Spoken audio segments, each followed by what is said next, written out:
मूर्ति पूजक सेना की उग्रता और वीरता ने सैनिकों को चिंतित और भयभीत कर दिया। किसी से भी कोई मर्दाना शब्द या बहादुरी की सलाह नहीं सुनी गई। अफगानों ने भागना शुरू कर दिया और तुर्कों ने उस भूमि की रक्षा करने के बारे में शिकायत करना शुरू कर दिया जिससे वे नफरत करते थे। उन्होंने मेरे से अनुरोध किया कि वे अपने द्वारा एकत्रित की गई समृद्ध लूट के साथ काबुल चले जाएं। ये शब्द बाबर के हैं जो उसने बयाना के युद्ध के बाद अपनी आत्मकथा तुझके बाबरी में लिखे थे। नमस्कार दोस्तों, आपका स्वागत है मेरी YouTube वीडियो सीरीज प्रमुख भारतीय युद्ध के एक और वीडियो में। बयाना का युद्ध 1527 को राणा सांगा के नेतृत्व में राजपूत संघ और दूसरी ओर निजाम खान के नेतृत्व में बयाना के अफगानों और अब्दुल अजीज के नेतृत्व में मुगल सेना के बीच बयाना भरतपुर में हुआ था। तो ऐसा क्या हुआ था इस युद्ध में कि इस युद्ध के बाद बाबर और उसकी सेना राणा सांगा से बुरी तरह से डर गई और डर से वापस काबुल जाने का सोचने लगी थी। जानते हैं ये सब इस वीडियो में। दरअसल 1526 ईस्वी तक महाराणा संग्राम सिंह, जिन्हें राणा सांगा के नाम से जाना जाता था, उन्होंने उत्तर भारत के एक बड़े हिस्से को जीत लिया था और इस तरह मेवाड़ का साम्राज्य उत्तर भारत की सबसे मजबूत शक्तियों में से एक था। उसी समय उत्तर भारत की एक अन्य मजबूत शक्ति दिल्ली सल्तनत के लोदियों को बाबर ने पानीपत की पहली लड़ाई में हराकर लोधी सल्तनत का सफाया कर दिया, जहां उसने सुल्तान इब्राहिम लोदी को मार डाला और दिल्ली और आगरा पर कब्जा कर लिया था। बाबरनामा के अनुसार राणा सांगा ने भी इब्राहिम के खिलाफ बाबर की मदद करने की पेशकश की थी, लेकिन राणा सांगा ने पहले ही इब्राहिम लोदी को 2 बार युद्धों में बुरी तरह से हराया था। तो यह कैसे हो सकता है कि राणा सांगा इब्राहिम लोदी के खिलाफ बाबर की मदद मांगते, इसलिए यह बात मनगढ़ंत ही रही होगी। हालांकि बाबर ने लोदी पर हमला किया और दिल्ली और आगरा पर कब्जा कर लिया, इसलिए राणा सांगा ने कोई कदम नहीं उठाया। अपनी आत्मकथा में बाबर ने राणा सांगा पर उनके समझौते को तोड़ने का आरोप लगाया। हालांकि राजपूत स्रोत इसके विपरीत दावा करते हैं और कहते हैं कि राणा सांगा लोधी साम्राज्य के खिलाफ सफल रहे और उन्हें बाबर की सहायता की आवश्यकता नहीं थी। इसके बजाय यह बाबर था जिसने राणा सांगा से संपर्क किया और लोधी साम्राज्य के खिलाफ गठबंधन का प्रस्ताव रखा था। कई इतिहासकार राणा सांगा पर यह आरोप लगाते हैं कि उन्होंने अपना दूध बेचकर बाबर को भारत पर आक्रमण करने का प्रस्ताव दिया था, जबकि यह सच नहीं है, क्योंकि कई इतिहासकारों ने इस बात को नकार दिया है। जैसे कि इतिहासकार गोपीनाथ शर्मा ने राणा सांगा द्वारा बाबर को अपना राजदूत भेजने के इस सिद्धांत को विभिन्न तथ्यात्मक समकालीन साक्ष्य प्रदान करके कुशलता पूर्वक खारिज किया है। शर्मा ने कहा है कि राणा सांगा ने पहले ही खुद को उस समय के उत्तरी भारत के सबसे शक्तिशाली हिंदू राजा के रूप में स्थापित कर लिया था, जबकि बाबर को भारत में अपनी प्रतिष्ठा स्थापित करनी बाकी थी। उन परिस्थितियों में बाबर के लिए उत्तरी भारत के शायद अपने सबसे बड़े और सबसे शक्तिशाली दुश्मन के साथ गठबंधन करना हित में था। इसके अलावा बाबर ने सांगा के साथ अपने गठबंधन का कोई विवरण नहीं दिया, जबकि कहीं और उसने दौलत खान और आलम खान लोदी के साथ अपने समझौते का विवरण दिया था।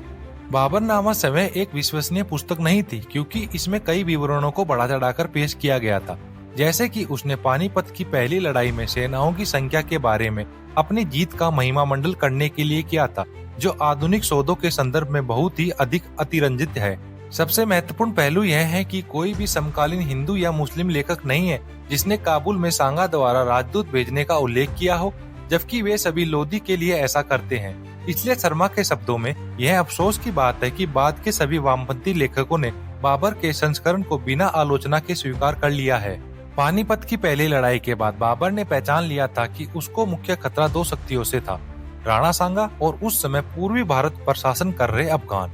बाबर द्वारा बुलाई गई एक परिषद में यह निर्णय लिया गया कि अफगान बड़ा खतरा पेश कर रहे थे और परिणाम स्वरूप हुमायूं को पूर्व में अफगानों से लड़ने के लिए एक सेना के प्रमुख के रूप में भेजा गया था। हालांकि 1527 की शुरुआत में बाबर को सांगा के आगरा की ओर बढ़ने की खबरें मिलना शुरू हो गई, जिस कारण बाबर ने हुमायूं को जल्दबाजी में वापस बुला लिया। तब बाबर ने आगरा की बाहरी सीमा बनाने वाले मजबूत किलों धौलपुर, ग्वालियर और बयाना को जीतने के लिए सैन्य टुकड़ियां भेजी। बाबर ने खुद राणा सांगा के प्रति अपनी शत्रुता का उल्लेख अपने संस्मरणों में किया है।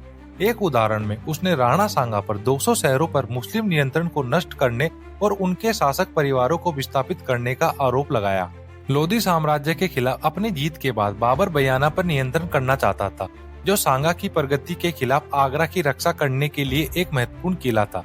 बयाना का किला अफगान सरदार निजाम खान के अधीन था। बाबर के आदेश थे उस्ताद अली खां को बयाना और अन्य किलों पर बमबारी करने के लिए एक विशाल तोप चलाने के निर्देश दिए गए थे। बाबर ने निजाम खान के भाई आलम खान के नेतृत्व में अफगानों के साथ 2500 लोगों को बयाना का किला लेने के लिए भेजा, जबकि उसी समय राणा सांगा भी बाबर की ओर बढ़ रहा था, इसलिए समय की कमी थी और बाबर को पता था कि राणा सांगा से जीतना आसान नहीं है, इसलिए बाबर ने राणा सांगा के खिलाफ जिहाद की घोषणा की और बयाना, धौलपुर और ग्वालियर के अफगान सरदारों को जिहादी युद्ध में शामिल होने के लिए कहा। फिर क्या था, मजहब और कुरान के नाम पे सभी मुसलमान एक हो गए।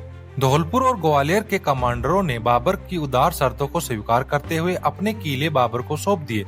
हालांकि बयाना के कमांडर निजाम खान ने बाबर और सांगा दोनों से बातचीत शुरू की। हालांकि बयाना के निजाम खान के साथ साथ अफगान सरदार राणा सांगा की सैन्य शक्ति से भयभीत थे और इसलिए उन्होंने बाबर की अधीनता स्वीकार करने का फैसला किया। उधर राणा सांगा ने भी बाबर के खिलाफ एक मजबूत सैन्य गठबंधन बनाया था। राजस्थान के लगभग सभी प्रमुख राजपूत राजा उनके साथ शामिल हुए। राणा सांगा ने संगठित तरीके से बयाना के किले की घेराबंदी की।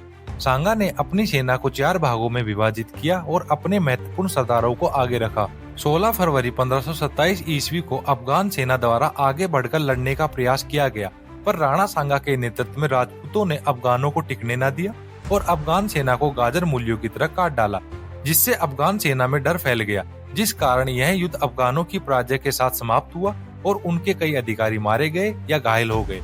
घेरे गए लोगों का मनोबल टूट गया और उन्होंने बयाना का किला राणा सांगा को सौंप दिया।